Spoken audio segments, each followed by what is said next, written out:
साथी मित्रों नमस्कार। हूँ नरेशभाई जादव। હવે ગુજરાતની વાત કરીએ આપણે કે ગુજરાતની વાતની અંદર જે આમ આદમી પાર્ટીની વાત કરશું, કારણ કે ઘણા દિવસો થઈ ગયા આમ આદમી પાર્ટીની વાત આપણે કરી જ નથી. હવે જે લડાકુ નેતા આમ આદમી પાર્ટીના અત્યારે ખેડૂતનો મુદ્દો લઈ અને ક્યાંક ને ક્યાંક ધારાસભ્ય બનવાના સપના જોઈ અને આંદોલન તો ઊભું કરી દીધું.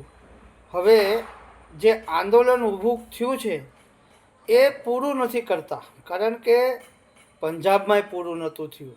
તમે જોયું હશે, પંજાબમાંય પૂરું નથી થયું, કારણ કે પંજાબમાં 700 ખેડૂત શહીદ થઈ ગયા અને આંદોલનનો હજી સુધી પણ MSP જે મિનિમમ પ્રાઇસની વાત હતી હજી સુધી કંઈ પૂરી નથી થઈ.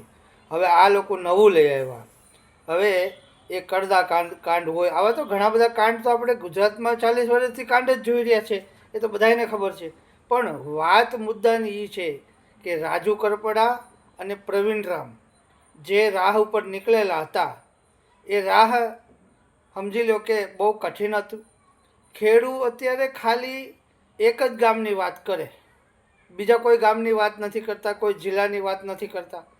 આખા ગુજરાતની અંદર જેટલા ખેડૂત છે એની અંદર BJPમાં કેટલા છે ખેડૂત અને કોંગ્રેસમાં કેટલા છે, આમ આદમી પાર્ટીમાં કેટલા છે, ન્યા ફરક આપણે પડે છે. ખેડૂત બધા ખેડૂત જ કહેવાય છે, પણ ખેડૂત છે ને એ બધાય પક્ષની અંદર બરાબરીમાં હોય. એટલે રાજુ કરપડા જેલમાં ગયા, પ્રવીણ રામ જેલમાં ગયા, એને મોકલવા માટે ઘણા લોકો ગયા, પણ એને છોડાવવા માટે થઈને કોઈ પણ ખેડૂત હવે કોઈ બહાર નીકળશે નહીં. આપણે જનસભાઓ કરી, ગુજરાત જોડો સભાઓ કરી. ગુજરાત જોડો સભાઓમાં શું થયું? લોકોને જોડ્યા, બરાબર છે. તો અત્યારે જે 4-4 ને 5-5 લોકો, 4-4, 5-5 લાખ લોકો જોડાના હતા આમ આદમી પાર્ટીમાં આ 1.5 વર્ષની અંદર.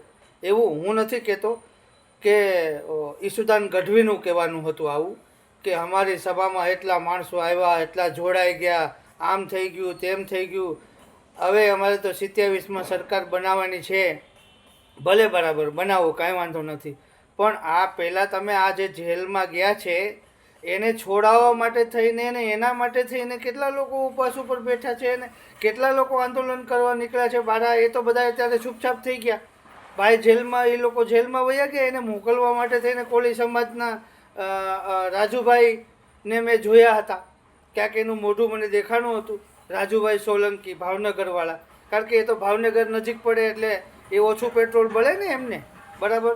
તો કોળી સમાજના લોકો હોય, પટેલ હોય, પછી ઘણી બધી જાતોના, આમાં જાતિના માણસો, બધાયની દરેક પક્ષની અંદર ગુજરાતની અંદર રાજકારણ ત્રણેય ભાગમાં વટાયેલું છે. એટલે જે જેલમાં જશે એ જેલમાં જ રહેશે, એને છોડાવવા માટે કોઈ આવશે નહીં. એના માટે નથી કોઈ આંદોલન કરવાના કે કોઈ માણસ બહાર નીકળવાનું નથી. અત્યારે ઉગ્ર આંદોલન જો કર્યું હોય તો ખેડૂત કેટલા છે ગુજરાતની અંદર? અરે ગુજરાતની 7.5 કરોડની વસ્તી છે.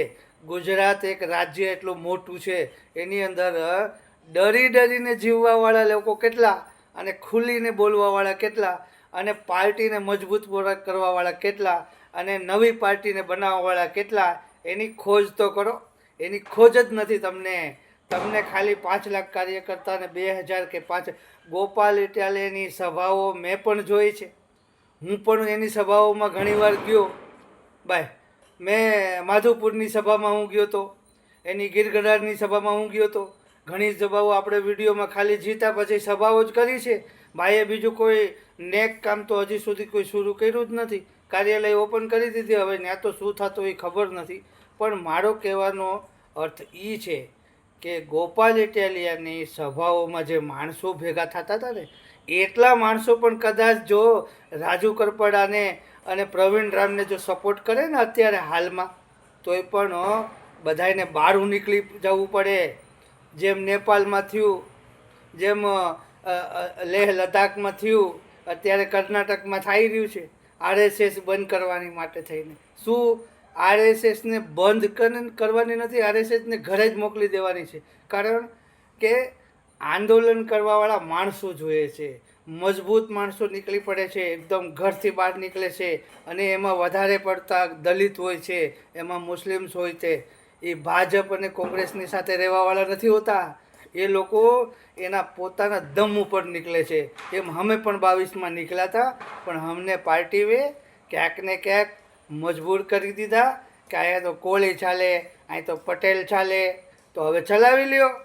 હવે તમે કેમ ચલાવશો અમે પણ જોશું, કારણ કે બધા અપક્ષમાં ઉપશે.